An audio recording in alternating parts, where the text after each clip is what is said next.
Hello and welcome to Watch What Crappens, a podcast about all that crap on Bravo that we just love to talk about.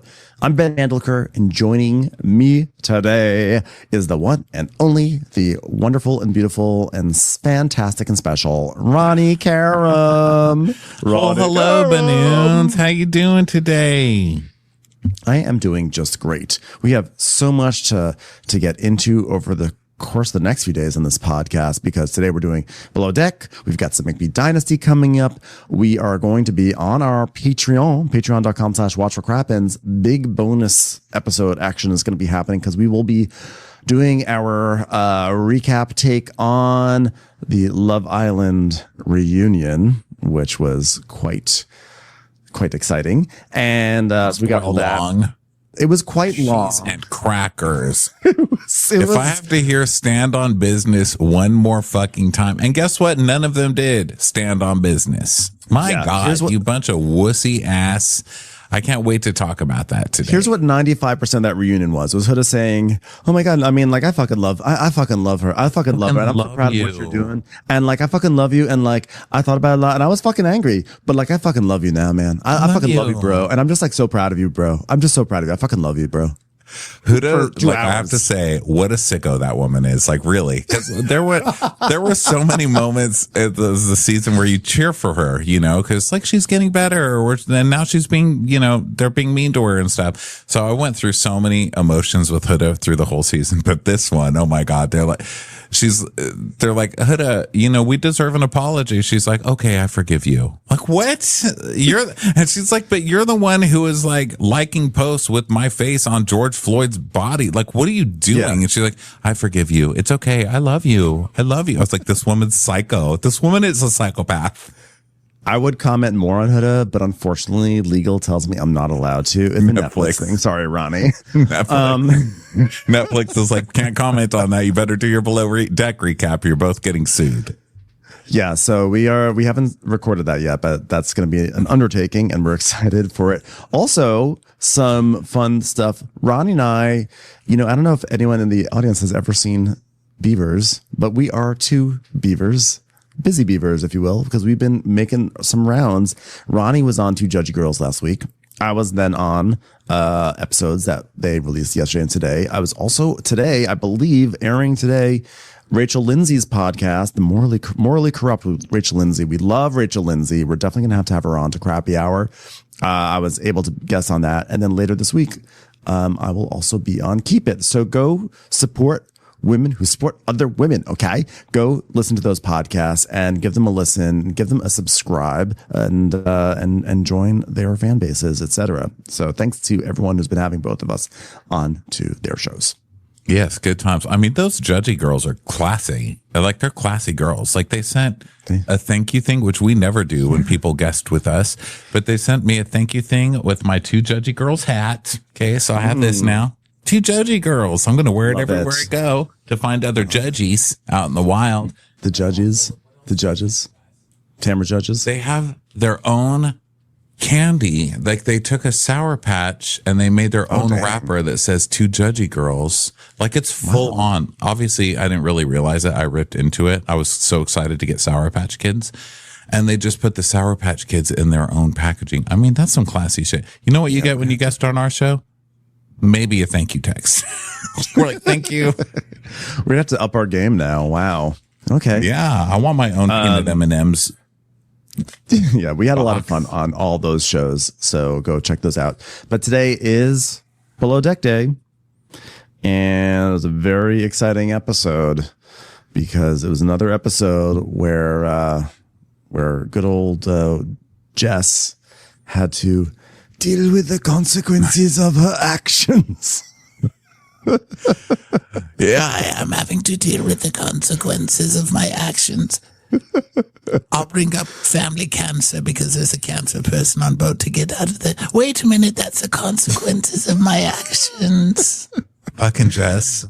And Fraser, I will not stand for this one more second. I will tell Selene every dirty thing I've ever thought of. Selene, darling, could you please clean more? Thank you. Like, you tell her. You tell her, Fraser. He really laid down the law. He really laid down the law. He laid down the Jude law. It's just like, hello, can we have a talk? Yeah. So below deck, don't do that. Yeah. Season 12, episode 13, Talk Derby to me. You know, they dress like horses and run around like they're in a derby. And I thought, could you not do that last week when you guys were stuck on the boat with those cheapos? Oh, by the way, I found out what restaurants that guy, when he's like, sorry, we didn't tip you, but we're in hospitality. Qdoba. Yeah. And Dave's you don't get to brag about being in hospitality when you own some Qdobas, sir. Okay. Because I've seen the hospitality at Qdoba, and I don't even think they let me have free refills on my Diet Coke over there with the self-serve machine, if I recall correctly. Do they even allow their servers to get tipped? I mean, I haven't been to a Qdoba, but like, and I haven't been to Dave's Hot Chicken in a while, but like, do they have it if you buy it from Dave's Hot Chicken that there's like a thing where you can say enter in a tip?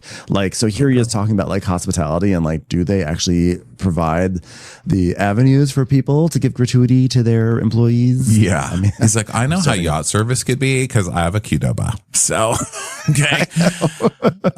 I have a restaurant that Sheena Shea went to once in West Covina. Okay. So I understand hospitality. Yeah, but also you can probably tip because they want tips now for like literally every single thing. Like what did I buy? Really I went to the tailor. Okay, the tailor to get my pants clipped or whatever, to get my pants circumcised, and they have a tip thing in that. I'm like, but I'm paying you to do the thing. You want to tip? You're the one doing the thing. It's already $30 a pair, so tip him. And then what's the other thing I went to the other day that they were I went to the doctor. I went to the mountains. The mountains. I climbed a mountain and the mountain was like, are you going to tip this mountain? Or even when you order DoorDash now, you tip. Obviously, you tip the DoorDash person. That's normal. But now they have a thing that says, would you like to give $5 to the restaurant? No, they're already upcharging me 30% to order from the restaurant in the first place. And now the restaurant wants a tip on top of the waiter tip. Go fuck yourself. Okay. This is getting out of control. And I'm a waiter. I believe in tips, but not for the car, not for everything. Like I just did your oil. I did your oil change. You want a tip? No, I paid you to do the oil. Yeah. Let me keep my money. Especially when the tipping doesn't seem to have any sort of impact in quality of service. I'd like to add. In what kind of service? Like the quality. Like I think the idea is that like it's to motivate people to provide better service, to be better employees, like better public facing employees, so that way you get a tip. But like people don't act like that necessarily, and then you still have to tip them. Yeah, and I would. I still do tip them. I feel like they're tricking me into like sounding like a boomer, like, tipping that. Because of course I believe in tipping culture. I've made my living off tipping culture, but not for every little thing. You guys, come on, stop it now. I tip the things that are classically things that you tip. Like what I don't like, I feel like if you get takeout, if you go to a restaurant and get takeout, that's not supposed to be a tip, right? Like because you're I tip them. I still tip them, just not like maybe not 30% or whatever I would normally tip. I tip like usually anytime it shows up because I just feel guilty, but I feel like I get mad. I think there's things that are not. Yeah, I tip whenever it comes up too. I complain about it to you, but if there's someone, if like the street sweeper passes by and he's like, "Are you going to give me a tip?" I'm like, "Sure, here you go." I'm never going to say no because I feel like that's terrible karma. And like if that's what we do now, that's what we do. It's just like some things, It's like a person. It just feels like. It's like the 7-Eleven. Do you have to tip the 7-Eleven next? Like, come on, leave me alone. Just leave me alone. Let me keep my damn money, you guys. Everything's so expensive anyway. By the way, join our Patreon. Okay, so I know, I was about to say we're talking about like tip jars. Nice hypocritical opening to the show. So anyway, talk derby to me. So for those of you who forgot, Kyle stuck his wiener into a lady from Mob Wives. And then went around bragging about it and getting shit-faced to the point where he's like shaky and meth-looking and still has a red nose 2 days later. So that's where we're at with Kyle. And it's sad. It's not only sad, it's also like not terribly interesting at this point either. It's just kind of like he's just drunk and he's annoying. And so Rainbeau has pulled him aside and she's basically like, you're making a lot of self-destructive decisions. And Kyle's like, yeah, I know I am. And Hugo's like, you're going down a path that you don't need to go on. And as your supervisor, I'm going to do absolutely nothing about it. Well, I know, but I'm not looking for a lecture. I understand. These are the consequences of my actions, I've heard. Oh, wait a minute. Did someone say consequences?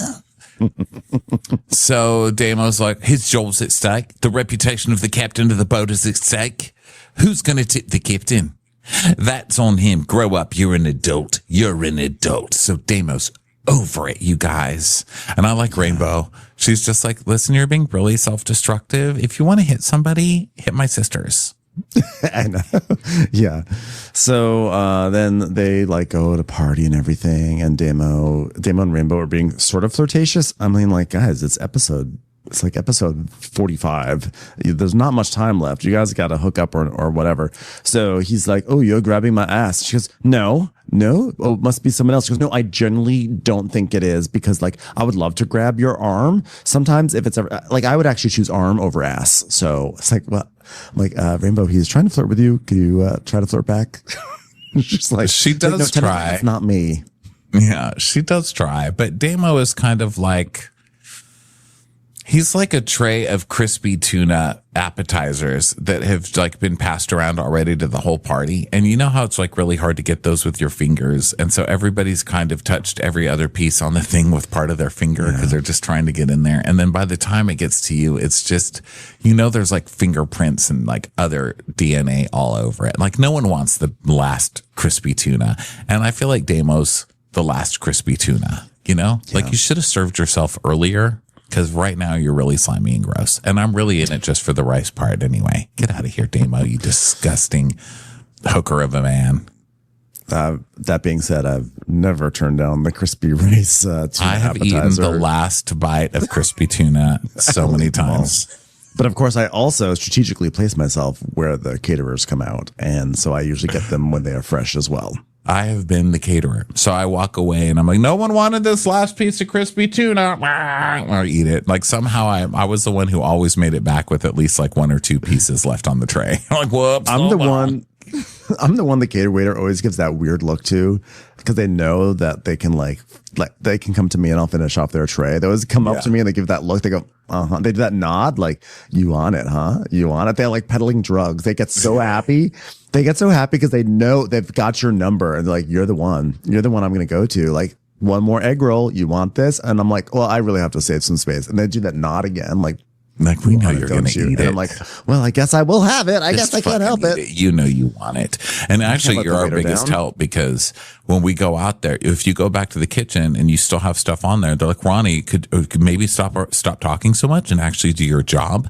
So you look bad if you walk back with stuff left on your tray. So it's good to know the Bens and the Ronnies in the room. I mean, I don't know how they know, like, to always come to me. I wonder if it's because when they come by with like their spanakopita's, I take like 3 at a time and I say, hold on. And you start pulling out paper towels from your pocket. You're like, okay, I got this. With some Ziplocs. That's the guy. Also, you're not very subtle, I have to say. I've been with you at tray passing things, and you do this thing when you get excited. I don't know how to explain it, but like you stand up differently and you start moving around a little bit. Like I'm like a chicken. Yeah, you start doing this thing with your head where you're like pretending you're looking around, but you're really not. It's like pretty obvious. You're like a buoy in a water, and the water just started getting rumbly, and you're like, whoa, there's some appetizers here. Where's that appetizer? I get very... When you get happy, you really do that. I get into like survival mode. I'm like... If I don't get that appetizer, I may never get an appetizer. I may never get an hors d'oeuvre.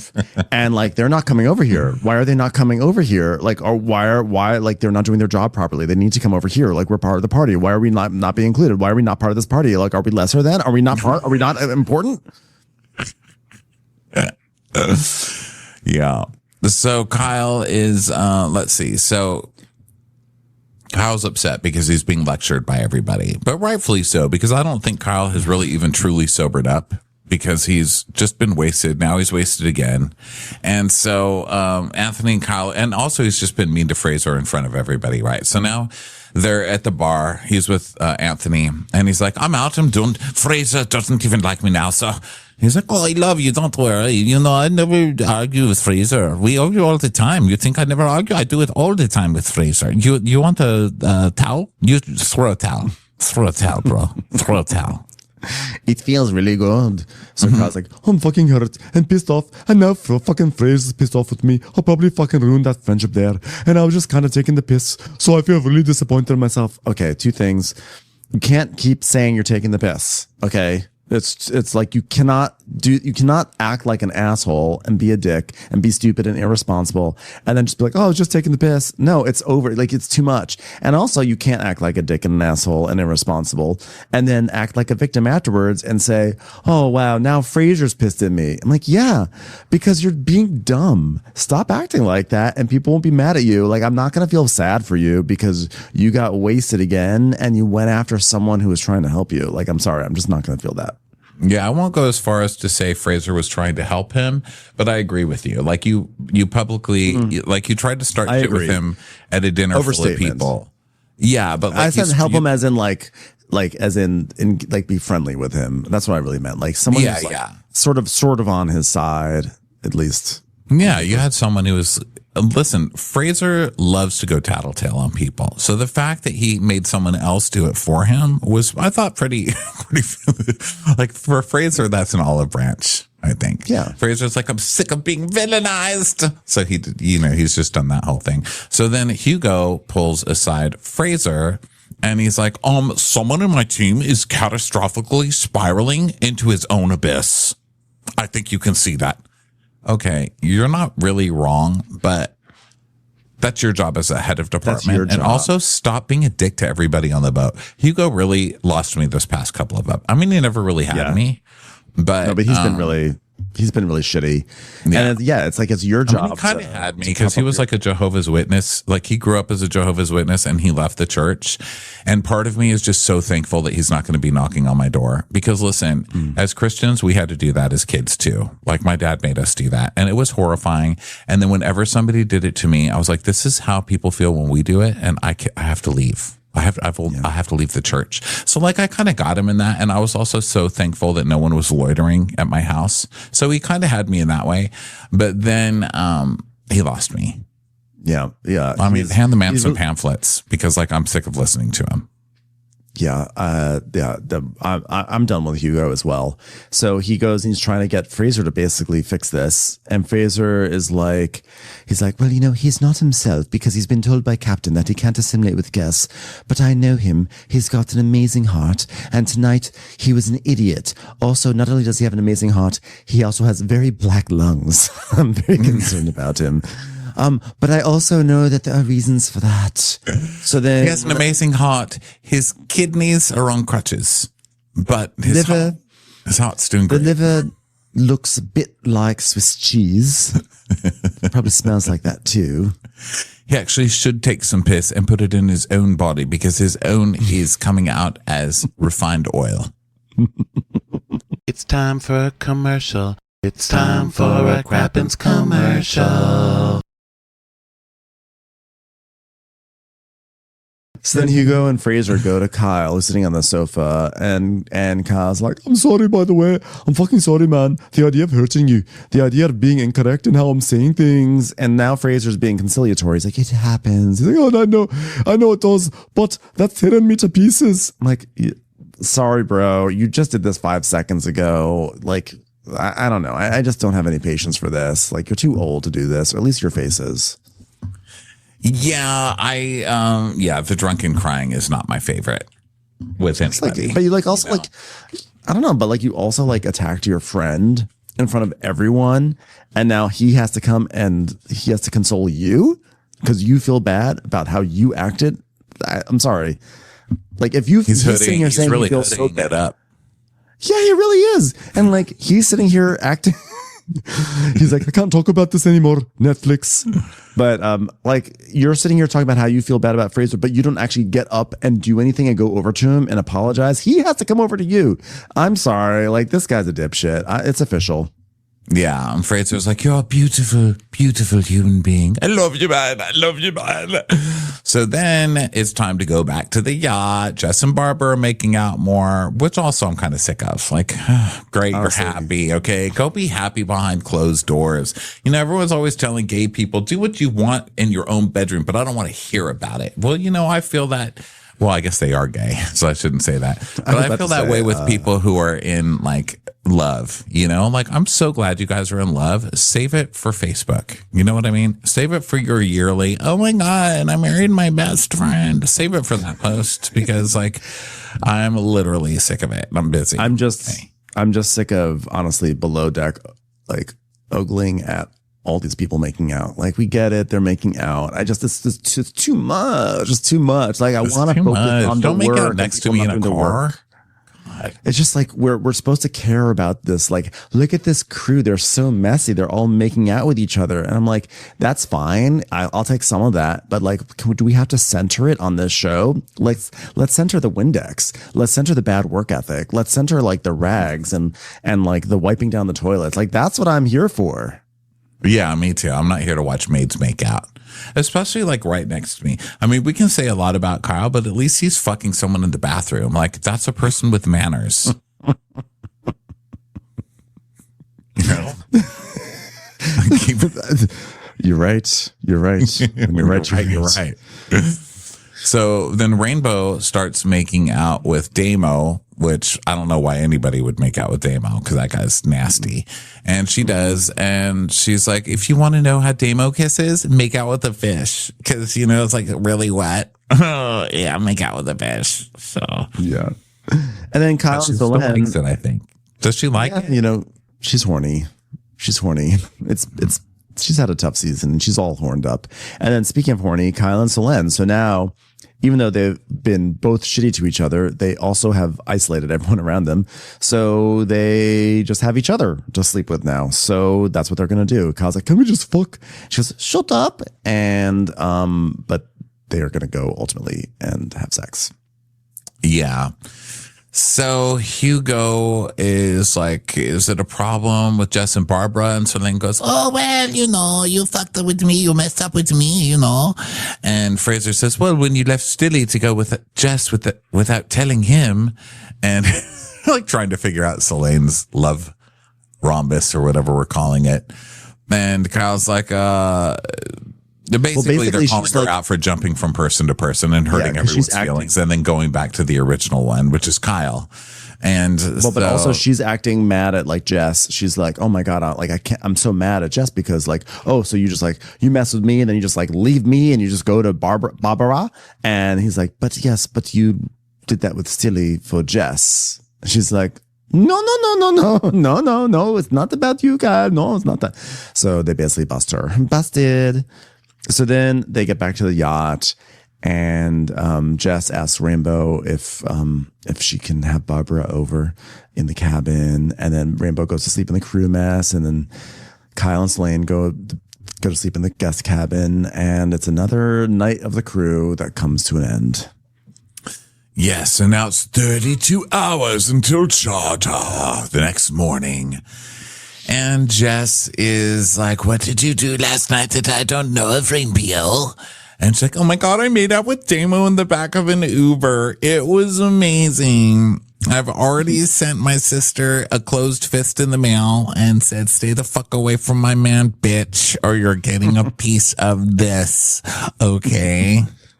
You know, the last thing I wanted was like for Damo to show up and be like, come into bed with me. And I'd be like, no, because your bed is a gross place. And like, I don't want to be there. Oh my God, I love being in a showmance.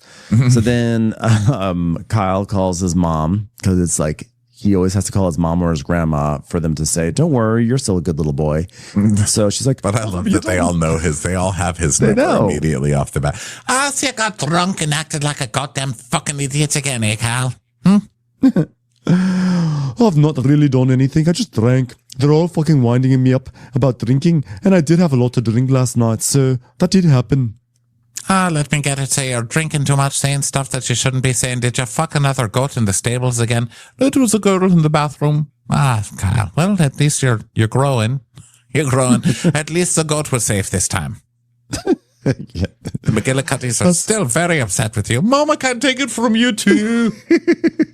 So then we see him, his arms crossed in his interview again, and he's like sort of like doing the thing where he's scratching his nose, the side of his nose with his thumb and looking down at like the floor, and he's like, well, as much as my night ended great, I'm definitely not happy with how I've been in recently, and I really thought I was better than this, but I'm not. So I really do need to change. And I'll change by changing brands of scotch. That's what I'll do. I think with a different brand, I'll be better. That's it. Mm-hmm. So Damo sees Rainbow and he's like, where'd you sleep last night? It's like, please stop doing the fish thing. More fish face. I knew I should have gone on an Easter egg hunt and looked for more little Rainbeau. So then, dun. Big news. The wing station controller will be delivered shortly to fix the boat. The parts here. Captain Marina. Hi, this is the Marina attendant. Your wing controller's on the way, stud. Adventure. All right, the parts here. If it works, this guy here's going to be a happy little Vegemite. All right. Doesn't really make sense because Vegemite is just like a spread you put on toast. So it's weird to assign any sort of emotional state to that Vegemite. But I did it because I'm on a verbal adventure. But I haven't seen it yet. The part could be wrong. It might be programmed it might not be programmed properly. It might be a shark. Who knows what it is? But if that happens, we've got much bigger problems ahead of us. We can't run a charter season from the dock, especially if we've installed a shark onto our yacht. Shark. So now it's deck wash up time, and he goes like, wow, my guy Damo, I had front seats to your makeout session in the car. Wow, great times. And Damo's like, did it look as bad as I remember it feeling? I just don't really think anyone's a bad kisser. I just think that sometimes two people don't have the same styles. You know what I mean? I like to really get my lips wet, and then I like to chill them a bit, like the rim of a martini glass, and just like kind of ice them up. I like a cold, then I point my tongue kind of like a stick, and I like to wetly poke the other person's face. Not everyone's really into that. Hugo's like, yeah. And he's like, but the good part is my Brazilian girlfriend taught me how to kiss, so I've always taken that with me. And I don't remember if they gave him a huts, but I feel like they did, since Rainbow said he kissed like a fish. Yeah. And it seems like he knows it, because he actually does. I was just kind of kidding about his lines that he said, but now that I look at it, there's someone in the world that likes the pointy, tonguey, windmilly swish wash like it's fucking horrible. And somebody's got to like the fish as well. So he knows he kisses like that? I guess so. But then they start talking about he blames it on, I'm sorry, but he blames it on his he says he has a Brazilian girlfriend that taught him to kiss like that. But I've kissed plenty of Brazilian people, and they do not kiss like. They're actually very good kissers. I mean, in my experience, have I just experienced it wrong? Did I miss the chilled tongue poking me in the face? Maybe you like a fish kiss. I don't know. I don't think that Damo realizes that he's the fish. I think he's just saying. Oh, you think he's saying that she's that way? Yeah. Oh. I think he's actually bragging. He's like, I was taught by a Brazilian how to kiss, so that's like I know. I think he's sort of saying like, yeah, I've always taken that with me because I learned from a Brazilian. Oh, so some people kiss like fish and some people don't, but he's saying that she's the one that kisses like a fish. I think that's the implication, because I think he definitely got like some sort of tss on that one. Well, they definitely, you could tell it was a bad kiss as they were kissing, because it was uncomfortable to watch. It really was like, ooh, that looks like a cold kiss, like literally cold. It was, it didn't look good. Yeah. So then they talk about Stilly and So sleeping, and that's fun. And then it's the morning, and then like later on, it's like 10:30 a.m. and it's like the guests will be arriving in 2 hours, and Celine is just eating cereal, and Rainbeau is now just she's given up trying to be like a productive coworker. She's now just like a tattletailer. So she's like, she goes up to Fraser and she's like, hey, Fraser, did you tell Celine she could have her breakfast break early? He's like, no, she's having breakfast. Yeah, she's sitting in the crew mess eating a bowl of cereal. I think it was Special K. It could have been cornflakes. I don't know. I will do more reporting later. Did you say she could eat cornflakes? Because is there a cornflakes exception? She's eating cornflakes. I'm actually pretty sure it's cornflakes. And she's chatting with Barbara too, who's folding clothes. Yeah, all sorts of clothes, big clothes, little clothes. I can paint the whole picture for you, Fraser. He's like, okay, thank you. It's another day in paradise. I will absolutely go reprimand her right now. Watch, everyone. Watch and learn. You're about to get Fraser. Celine, we're not doing breakfast break. Oh, wow. That was rough. Rough on her. Do you need a tissue to wipe away the tears from that verbal lashing you just received from me? And Rainbow's like, fuck Solange, bro.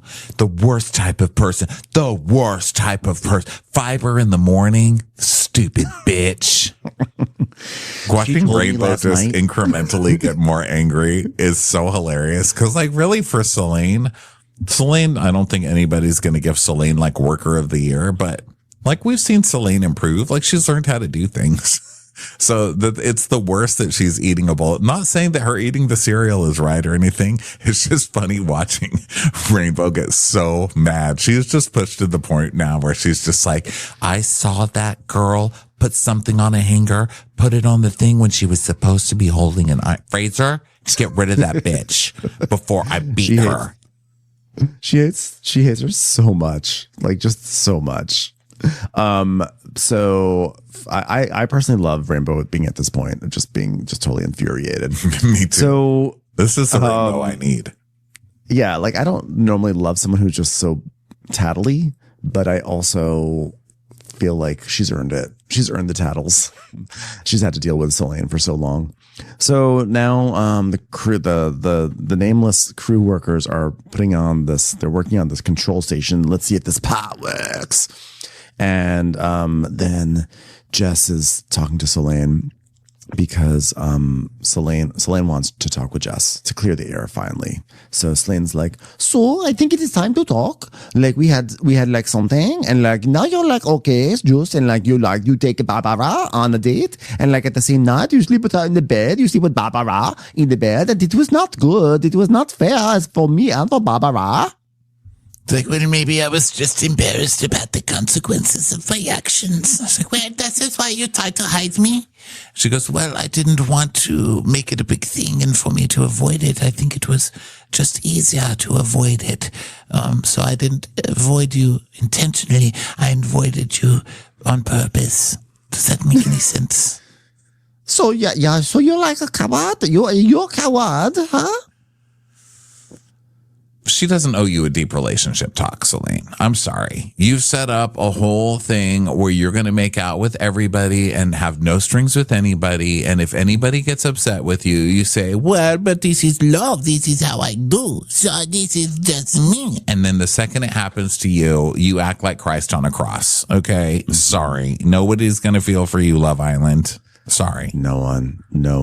Especially when you were just going to use that girl and throw her away anyway. I mean, give me a break. You had one conversation with your brother where you're like, oh my God, I'm never into girl, but this is girl. So maybe I do girl. Like you're doing your like whole like, oh, I'm experimenting with a girl for 5 seconds before I dump her and go fuck Stilly again. Like, shut up, Celine. And I really like Celine, but I ain't going to feel for you either. This whole crew is full of people that I actually like. I kind of like everybody on the show, but I'm not going to feel sorry for them because our actions are all so stupid. Like it's the team that like wants to sit there and cry about their consequences. Sorry. Yeah, I'm over it really. So meanwhile, Carrie is trying out the new machinery and all right, port stand, starboard, port, starboard, starstern, starboard, starbow, bow, a sea, okay, and adventure. It works. All right, good job, everyone. The Position. 2 feet away. 2 feet. We're gonna die. We're right there. We're almost gonna die. sinking. Everybody We're get sinking. him. We did it. Also, my son half parallel parked. He half parallel parked. He'll get there. I believe in him. Hold on. Let me get to my wife. Wife, Carrie. Hi, honey. You doing all right? I really don't care. I don't have time. I just got the boat out of the dock. Please have our son put the keys in the bowl. Remind him to put the keys in the bowl. All right. I'll see you in 6 months. All right, chop, everyone. Time for one of these deranged preference sheet meetings where we split up half the crew into different rooms and talk about it. So, Charter 7. Our primary guest is called Emily. She's a renowned dentist in San Francisco. You may be familiar with her dental practice called If You're Going to San Francisco, Get Your Teeth Cleaned with Some Flowers in Your Hair. So, she'll be joined with... It's a very long dental practice, but apparently does very well for her. She's great with teeth. She's terrible with brevity and titles. She comes up with very terrible puns on the fly that she decides to make her company brand. I don't know why she doesn't give it more thought. She's into very long puns. Extremely long puns. Page-long puns. Not really puns, just sort of she inserts teeth into an established song lyric. All right, she'll be joined by Eric, her husband, a semi-retired tech guru, whatever that means. All right, now, the theme of the night, one should be like Kentucky Derby, because dentists and semi-retired tech gurus love fake horse races that mean nothing. They thought... Now, one thing you should know, because they had a choice between going to the Kentucky Derby or going to a yacht. So they decided they'd go to the yacht and recreate the Kentucky Derby. So here we are, having a stupid theme for stupid people. Harry's like... Actually, I like the Kentucky Derby theme. I just want to say, Ben commentary on the side, I do enjoy a Kentucky Derby theme. It's like better than some of the other bullshit they pull up. Anyway, so Carrie's like, well, we leave here at 1 o'clock and go straight to the sculpture park. And the next morning, we're actually going to anchor in St. Bart's at Med Moor. Okay, it's going to be very stressful for me. More than the bridge. Can you believe it? More than the bridge? Yes, because it's Med Moor. And it's where you put 2 anchors down and you have to back into the dock and you put the lines across. That's just Med Moor living. Medmore action. Listen, we put 1 anchor down. Anyone on this boat could die. We put 2 anchors down. The entire world could end. Do you understand? If I don't get people calling, we could all be dead. All of us dead. All right, it's fine for now. It's like the old song goes, med more money, med more problems. So...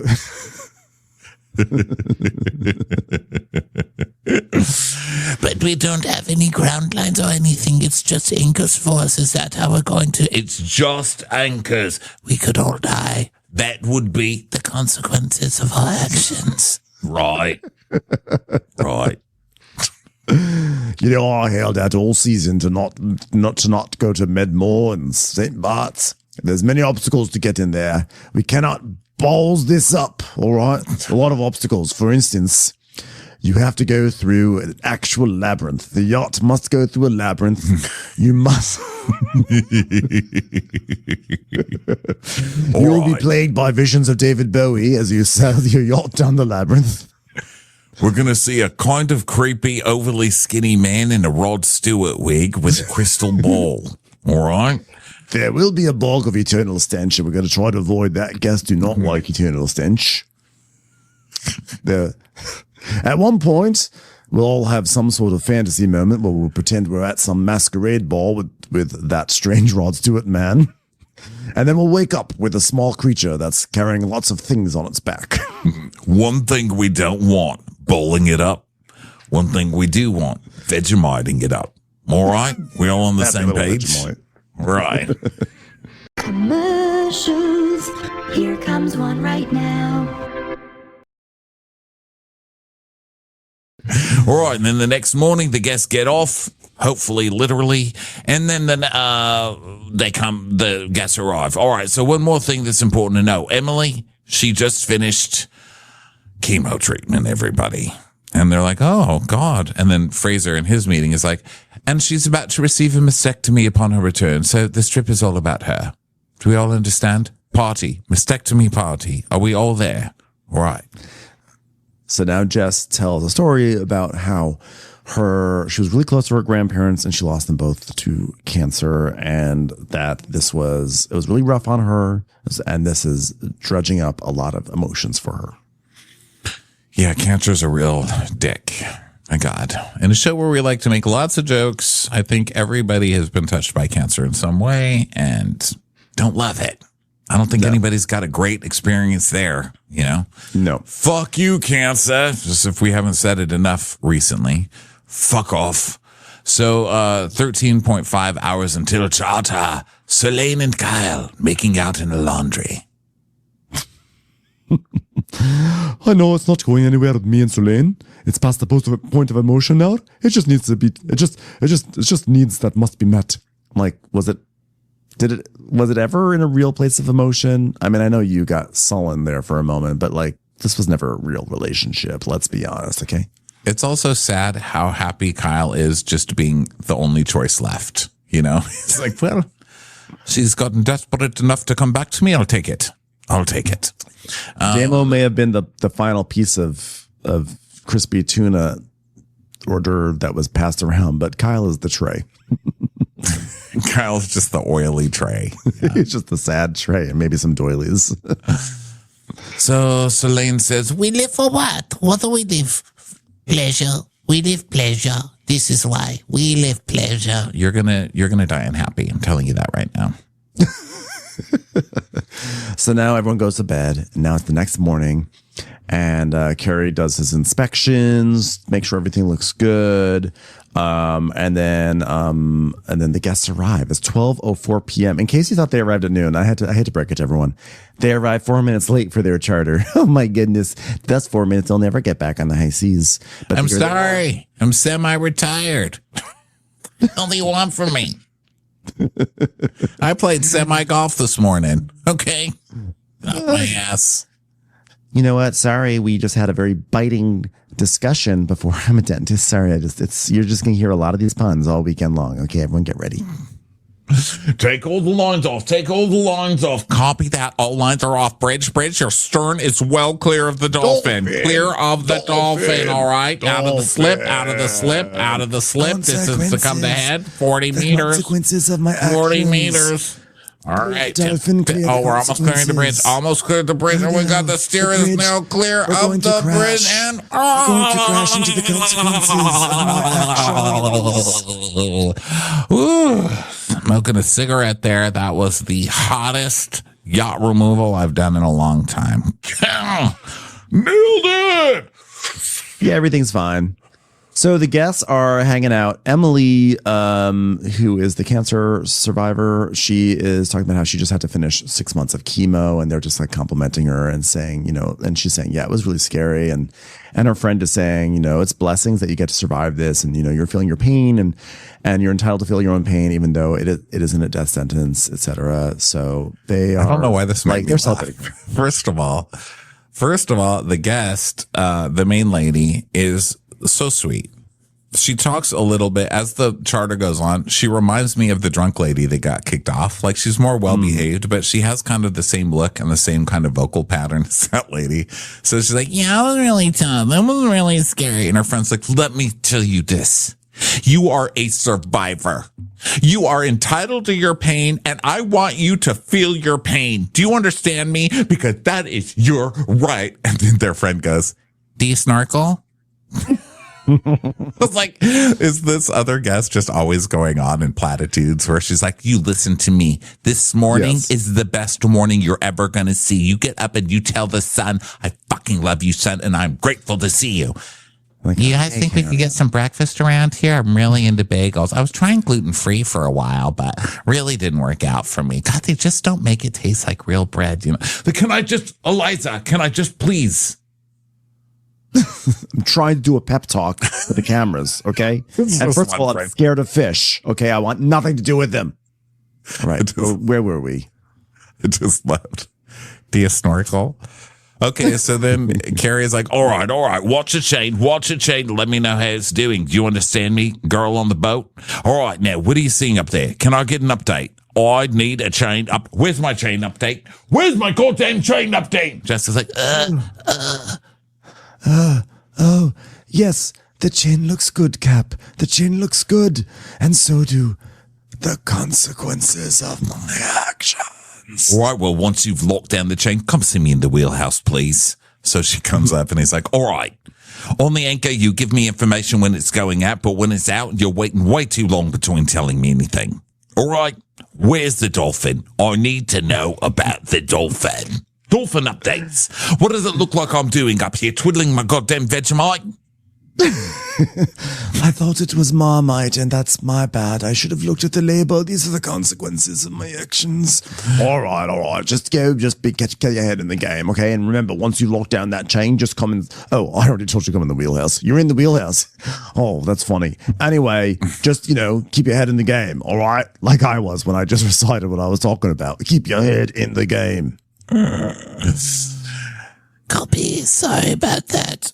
So she's upset, like she's visually upset, and so Damon notices her, and she's like, Hey, Demo, I'm going to get the fins along. and he doesn't hear her, and she's like, Okay, fuck it, whatever. he's like, what the hell?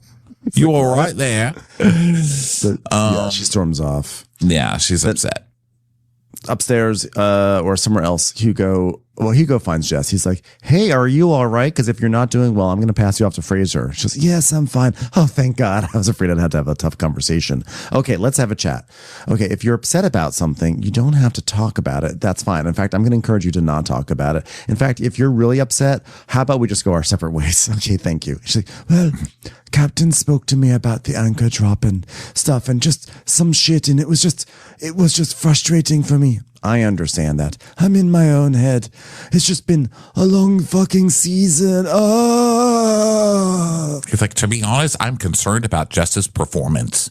I get that something's distracting her, and it doesn't help that she's having all these relationships going on, and it's starting to bleed into work. And I'm just worried. I'm worried about where this is going to go. Penises, vaginas, things are just flying in the air. What is a Hugo to do?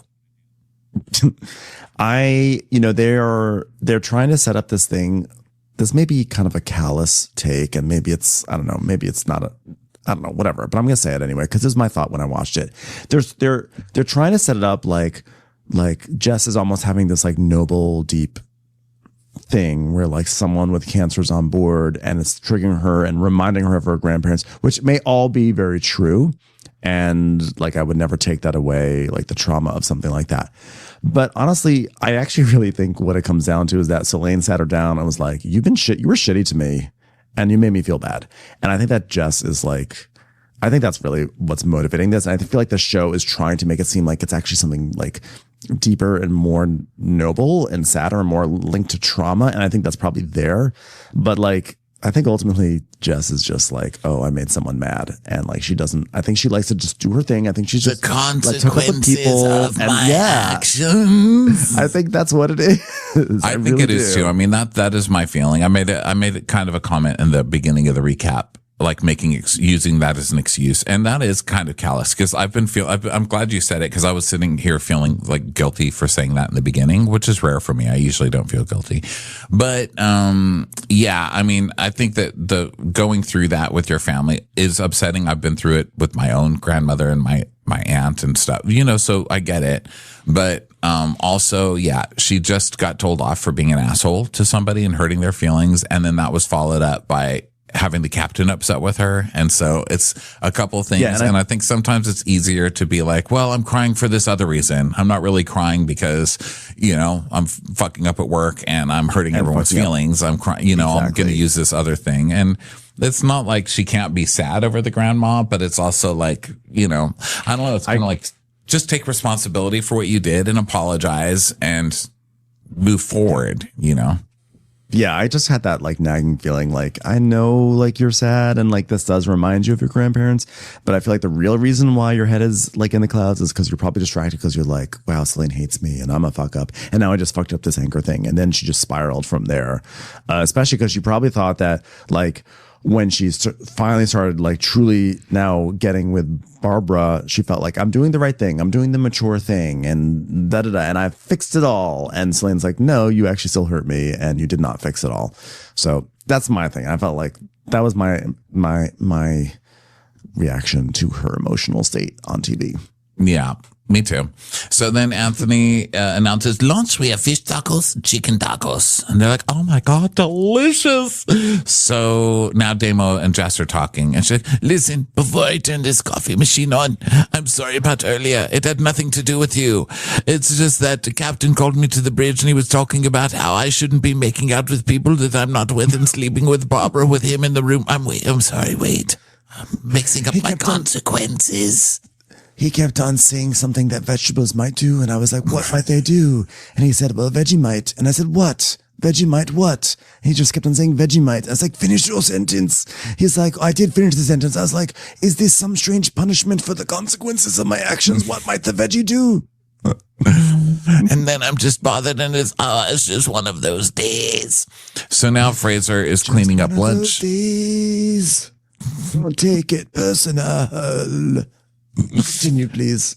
Fraser's cleaning and while the guests go out for snorkeling and he's like, Selene, you need to do all the day heads, make sure the bar's perfect, the upper pantry's perfect, ready for service later, the bins need to be changed, so change those, I'm going on my break, goodbye.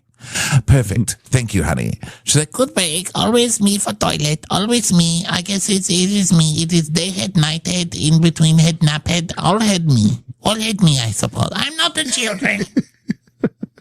So then immediately Rainbow goes and takes a smoking break with Kyle and they're like in the corner smoking right by the master bedroom. And I'm like, is that like the smartest place to do that? And then of course Rainbow sees them and he's like, oh, you're in trouble now. And she's like, oh, I'm in big trouble. I am dead. So then Rainbow's like, Fraser, Rainbow, I would like to talk to you for a second. So she goes like off to his room and she's like, can I just like ask you something really quickly? I'm just double checking. Did you give So-So a ciggy break? Just gonna check, just like out of the blue, just wondering. no. Oh, cause she's on one right now. Isn't that funny? Where is she? Where's she doing this? Next to the master. If you want to go talk to her, I guess you could do that. I don't know. So, like, yeah, she's definitely smoking a cigarette over there. Now Fraser is going to come. Maybe it's on break. Maybe he's going to come. Blah, blah, blah, blah, blah. This is what he's going to do. Blah, blah, blah. But in British accent. Blah, blah, blah, blah, blah. And he's like, do your work. When you have your break, you can smoke, okay? Do your work first at least. She goes, But I was just like, leave there. he goes, just do your work. She goes, But I run to cigarette and I... no, because Rainbow is doing everything, you know? I mean, you've got day heads. Do the day heads.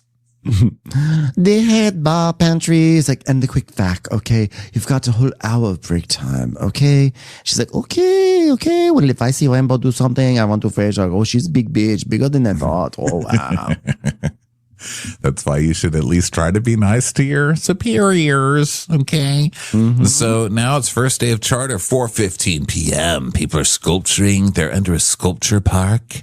And Kyle's telling Hugo about the smoke break and getting in trouble, her getting in trouble. And Rainbow being a tattletale, basically. So then Jess radios to St. David that they're coming back, and Rainbow and Selene have drinks and towels and all that good stuff. Guys, we've got to roll the same baths, all right? We've got to get this Tinder in double time. That's right. Time step, double time, triple time step. We're in 40 seconds straight. We're in the money. Oh my God, I'm going so fast. I'm going to lose my knees. We're in the money. Shuffle off the buffalo. Wings. God, I'm exhausted. Cheese and crackers. So then the guests come back on board, and then Angela and Emily want to do a Titanic moment, but then Emily's hat flies away, and Emily's like, well, it's a sign of our trip because I'm losing my tits. 5 days after this trip, they're gone. But anyway, let's go. Let's do this. Okay, I'm the king of the titties. Wow, that was a mouthful saying that line. Dentist joke. Sorry. Just can't help myself sometimes. So now we're getting set up for the Derby theme. All right, prep the anchor, prep the the anchor. Are we prepping 2? Are we prepping 1? Are we going to cross the anchors? Are we going to Cirque du Soleil this bitch? All right, everybody, I'm just getting myself warmed up over here. Right, More boss. Copy, prepping the anchor now. Nothing could possibly go wrong. My head is in the game. What Copy, the fuck's going on here? Red on deck. Sorry, the anchor dropped. I'm pulling it up now. Oh dear, I can't believe the anchor dropped. It is the consequences of my actions. And my actions were thinking about other things. For consequences' sake. Goddamn consequences. Oh, fuck's sake, Jess, just breathe. Do as that one country singer did and say, just breathe. All right, what's the anchor doing? Just hanging there like a bowl, like a nut in a sack that's bolted up? Are we pulling this up right now? I am pulling it up. The anchor is clear of the water. Clear. Prepping the anchor. Oh, my head's not here, bro. My head is not Don't here. stress, bro. Don't stress. If you can't get the anchor proper, it's Fraser's fault. She's like, but my head's not here, bro. All right, 3 shekels in the water, please. 3. Where's the 3? Where's my call for 3? 65 shekels in the water. Oh no, I messed up again. Pulling it up. Okay, we're back to 4 shekels. 4 shekels in the water. All right, that's it. I'm doing something I don't normally have to do. I'm going down there and I'm going to talk to this little lady in person. Hello, little lady. Have you noticed that I'm covered in ball sack right now? Have you look at my face? There's a nut sack and 2 balls punching me in the forehead, all right? Because you balled it up. Yes, well, so what happened earlier was the brake wasn't done tight enough, so she just dropped as soon as I got rid of the winch. It's very clear what happened. Oh, well, that's a mistake we can't make again. I mean, wow, how are you gonna mob off today? Oh no, more consequences, more actions, it never ends. Oh, God. So he's pissed, but he can see that she's upset. So he's like, all right, now while everybody's dressing like inflatable horses, I'd like to have a very serious conversation. Shall I call you by your stage name, Randy's Donut Underwear? All right. Now, you all right? You all right, kid? I'm here to make you feel better. Hold on. Let me cock one eye and remind you that you've balled it up. All right, imagine that you're talking to a big nutsack that's been thrown up against a window. All right, go ahead. I just think the whole gas, the chemo thing, it's hitting home a little bit. I don't think my head's been there. It's clearly showing like especially on deck, you can see it. Oh. Come here. Let me hug you. All right, God, you're bony. Jeez, what do? Pull-ups? Those are some muscles on you. God, it feels like I'm holding dragon wings. You're extremely strong. All right, now go take some time for yourself. All right, go to your room. If you need me, I'm always here. I'd prefer you didn't talk to me, but if you need to, I'm here. All right? And here, to make you smile, here's some Vegemite. Might what? Why do you torture me this way? God damn. How is Vegemite not caught on everywhere? That's my question. Let me tell you who the real failure is here today, Jess, besides you. I mean, I'll feel for you for a second, but you're a failure. But you know the biggest failure here? Vegemite. I mean, really, can we get spread further? Jeez.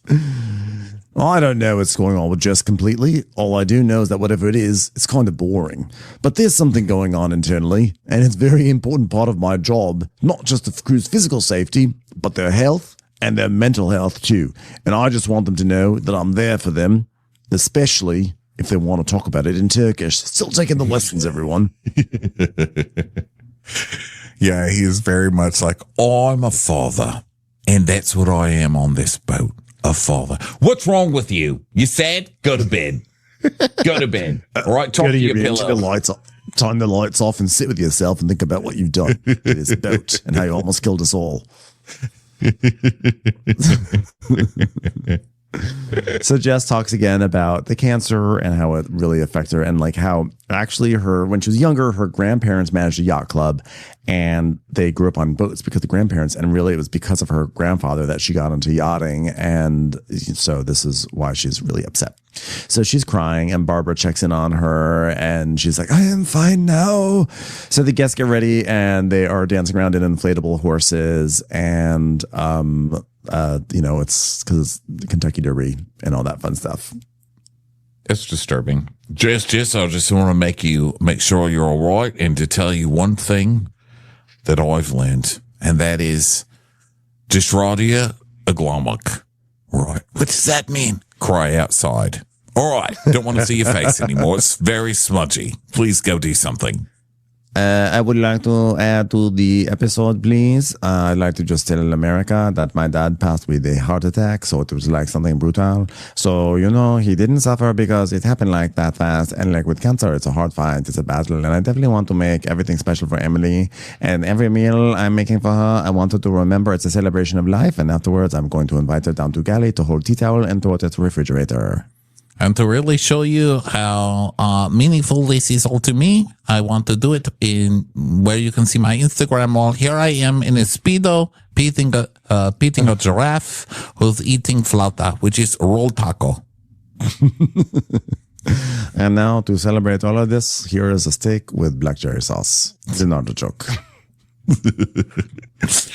So Fraser is helping with service, and he announces the cherry sauce on the steak, which sounds weird, but you go. And then Hugo is figuring out his entertainment, which is the horse race. Oh, and I guess they didn't do the race yet. They did like a pre-race. They did like pre-silly race, the horse stuff, but they have a big race coming up.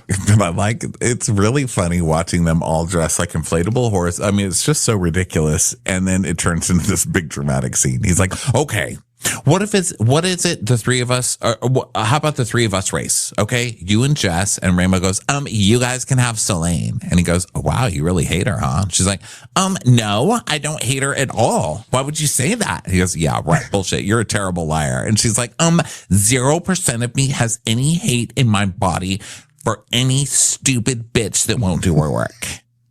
I'm 11. Rainbow literally just was on TV saying she is the worst kind of person. She is the worst. She is the worst person you could ever imagine. She is terrible. I don't have any part of me that has any hate. I'm like, okay, Rainbow, you tattled on yourself. Yeah. And Hugo's like, okay, no comment then. And she's like, Hugo's making statements about me, Fraser. She's like, Fraser, Rainbow, Fraser. I'm right here, darling. Well, still, I want to go by protocol because I'm not a hateful person. I'm being accused of hating Selene, and I don't like her at all, but I don't like bullshit like that. And he's like, but I love the drama. It's so fun. She goes, oh, what are you trying to start shit, bro? What? Stay in your own lane, Hugo. Hugo's like, well, fucking hell, you're a fucking joke. What'd you call me? I said you're a fucking joke. Me? I don't like when people bullshit, right? Cause don't lie to my face. Rainbow and Selene have a really fucked up relationship. There's all this cattiness and jealousy and they're always at each other's backs. And also this affects the whole crew. We feel it. We get dragged into it. Oh, I'm team Selene. Oh, I'm team Rainbow. Fucking grow up. Or how about you fucking grow up and stay out of the interiors bullshit. And stop making this when he says, oh, don't lie to my face. Don't put her in a position where she has to lie to her face because you're making her have to say that she hates another crew member. And that's divisive. So, yeah, I agree with you. I think Hugo's the asshole in this situation. It's not up to you to be policing people's words and how they're feeling. This isn't even your fucking department, sir. So back off. And you're the one starting fights. You're literally starting a fight right now. And that's going to affect the crew. And then you're going to go talk about what a bitch Rainbow is. And that's going to affect the crew. And also there is no I'm team Rainbow and I'm team Selene. That's not happening unless it's something that's happening off camera. But no one's acting like that. So stop being a little shit starter, Hugo, and then complaining that everybody's starting shit. You are the biggest one to complain about drama, but you've now started 3 of them.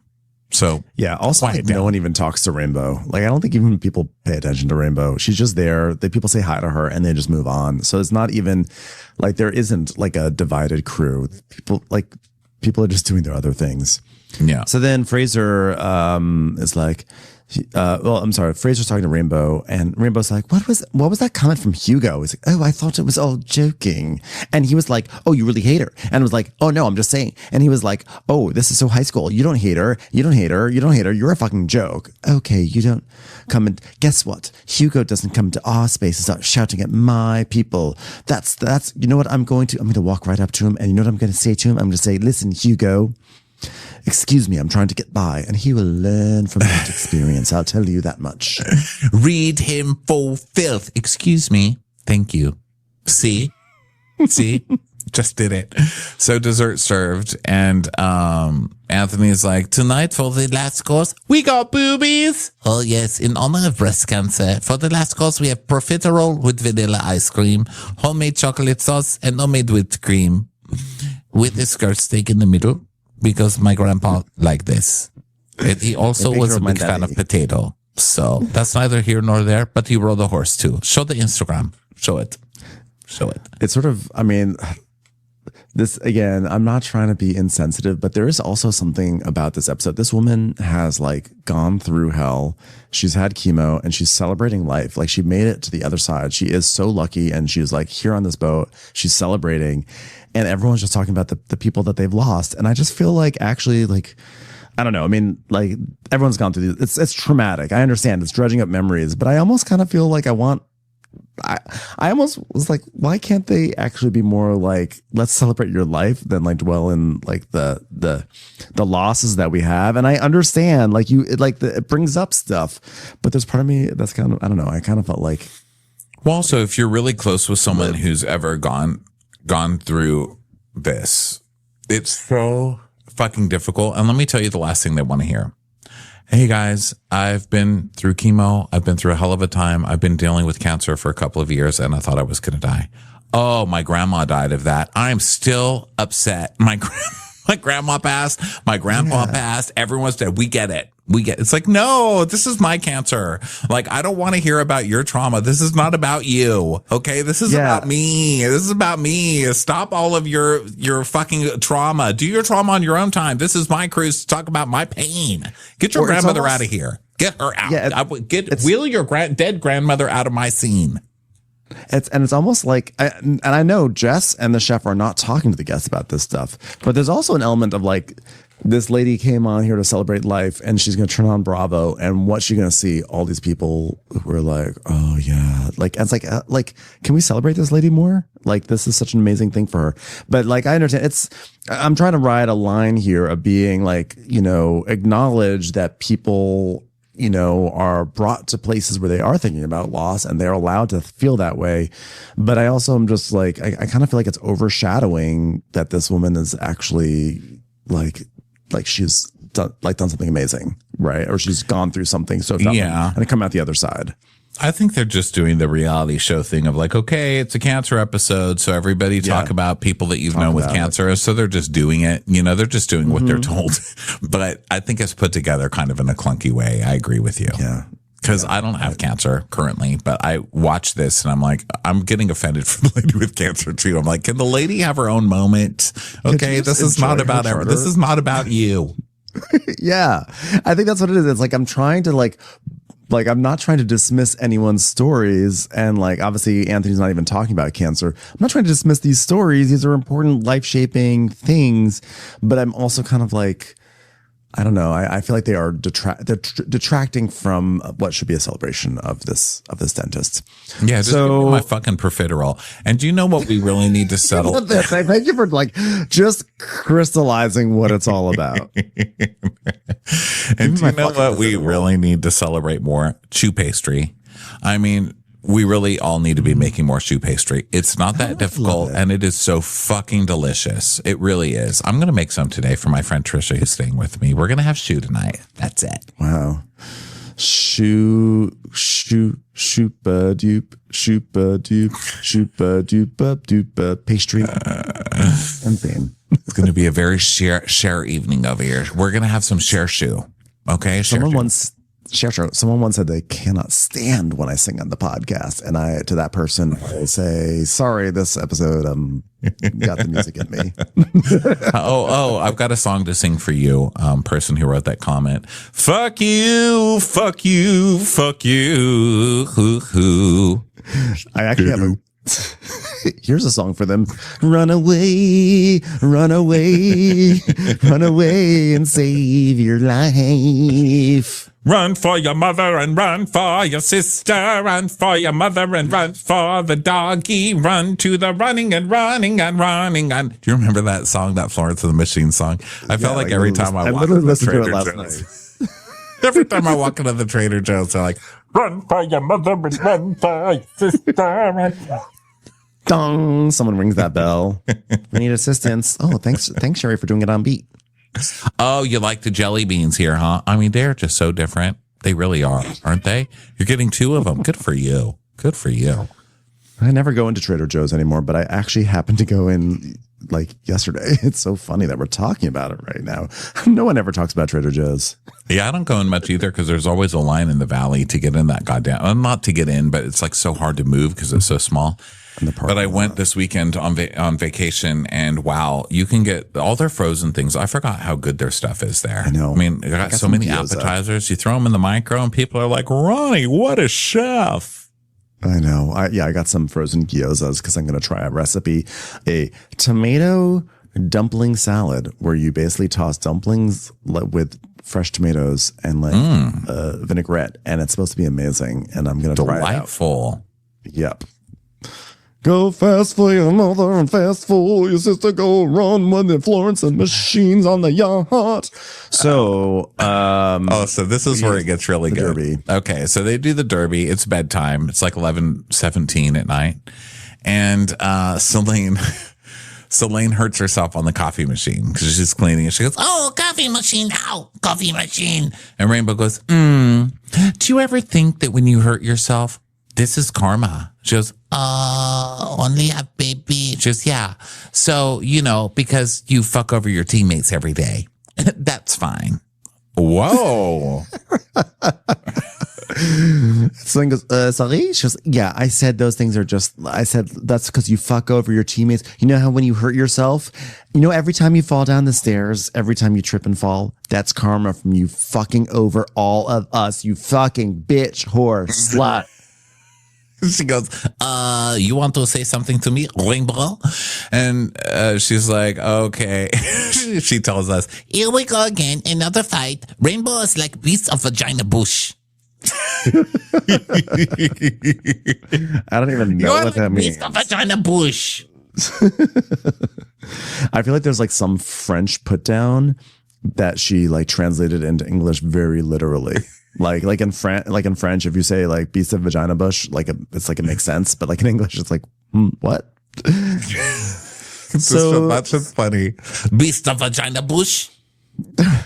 So then Selena's like, so I go to bed when everything is finished, and Rainbow's like, well, technically you go to bed when I send you to bed, and all you have to do is just the bar and the day ahead. Just, but maybe you could put off just because beast of vagina bush, I feel your energy, and I just want to say it shows me that you don't care about me. And she goes, yes, of course. She goes, okay, so go start. She goes, okay, nice conversation, vagina bush. And Rainbow says, no, it wasn't a nice conversation. She goes, It was sarcastic. Fuck you. And then Rainbow's like, girl, get the fuck out of my face. And then she starts to like clench her fists, and she has all these flashbacks, and we hear like the flashbacks of her being like, my sister would get me so angry that we would just beat each other up on an island in the middle of Holland. This whole thing was so camp and hilarious. How they just kept showing it. They show her like doing her deep breathing, like, Rainbow, calm down. My sisters and I would put on an island to beat each other up. Rainbow, calm down. I fucking hate my sisters. I want to hit my sisters. Rainbow, I solve things with violence. Rainbow. And then it just shows her like her fists are balled, and she's like, don't do it, Rainbow. Don't do it, bro. But I really want to hit her. I really want to hit her. Let it out. Do it, Rainbow. Do it. Hit her. Oh my goodness. Oh, you know what? Rainbow's fucking psycho. What the hell is wrong with Rainbow? Like, she just started that fight. Now she's like, I want to hit her. I dare you. Yes. So everyone, that was it. That is. What were you saying? What were you about to say? Like, oh no, we have a meeting that started 8 minutes ago. I just saw. So we have to wrap this up. Yeah. I didn't even realize. Thank you everyone so much for being here. We have got to go to a meeting and we will talk to you on the next one. Bye. Bye. Watch What Crappens would like to thank its premium sponsors. Ain't no thing like Allison King. It's always a party on Allison Block. Our way is the Amber way. It's the Foster and the Furious. It's Amanda Foster. It's always automatic with Ashley Auto. Put your hands together for Carly Clapp. Get on the right foot with Chrissy Offit. She's not just a Sheila, she's a Daniela. Etchels. We never miss her call. It's Diane Call. Aaron McNicholas. She don't miss no trickolas. Hava Nagila Weber. You'll never hide from Heidi Eleanor Jones. I go, you go, we all go for Hugo. Jamie. She has no last namey. She's our kind of mess. It's Jennifer Messer. Sipped some scotch with Jessica Trotch. She's our favorite streamer, Caroline Peacock. Kristen the Piston Anderson. Get a bee in your bonnet with Lacey B. Que sera, whatever will be, will Lauren Silsby. Bringing the funk, it's Leslie Plunkett. She gets an A from us, it's Lindsay D. Let's give a kisserino to Lisa Lino. Fresh as a daisy, it's Maisie McHenry. We love her on the rocks, it's Melissa Cox. Megan Berg. You can't have a burger without the Berg. This is Livin' with Michelle Vivian. I love ya, Olivia Williamson. Tastier than Flanderson, it's Rachel Manderson. She sure is swell, it's Raquel. Yes, we canna, it's Savannah. Cast a spell with Shannon Spellman. Let's share with Sharon Eldridge. Darn Skippy, it's Tippy. And our super premium sponsors. She's VVIP, it's Amanda V. Can't lose when you're with Amy Baldwin. Somebody get us 10 cc's of Betsy MD. We're taking the gold with Brenda Silva. Let's get real with Caitlin O'Neill. Don't get salty with Christine Pepper. Can't have a meal without the Emily Sides. Who, what, why, where, and Gwen Pentland. Let's go into the woods with Guy Tubbs. It's our queen, it's Queen Laifah. Nobody holds a candle to Jamie Kendall. Hail the Cork Master, the Master of the Cork, Jennifer Corcoran. We got our wish, it's Jen Plish. She's not harsh, she's Jill Hirsch. My favorite Murdo, Karen McMurdo. We love him madly, it's Kyle Pod Shadley. In the study with a candlestick, it's Leslie Peacock. Gee, it's Lisa H. We're ride or die for Lisa Ryder Barron. She's a whiz, it's Liz Sarthy. Always killing it, it's Lola Alkalani. The incredible edible Matthews sisters. She eases our woes, it's Melissa St. Rose. There's a chance of meatballs, it's Rebecca Cloud. Neat, it's Ronit Feldman. She's the queen bee, it's Sarah Lemke. We cannot tell a lie, it's Sarah Telefson. Shannon, out of a cannon, Anthony. Please don't stop, it's Soli and Pop. Let's take off with Tamla Plain. It's always a good time when you're wasting time with Bravo. She ain't no shrinking Violet Kuchar. We love you guys.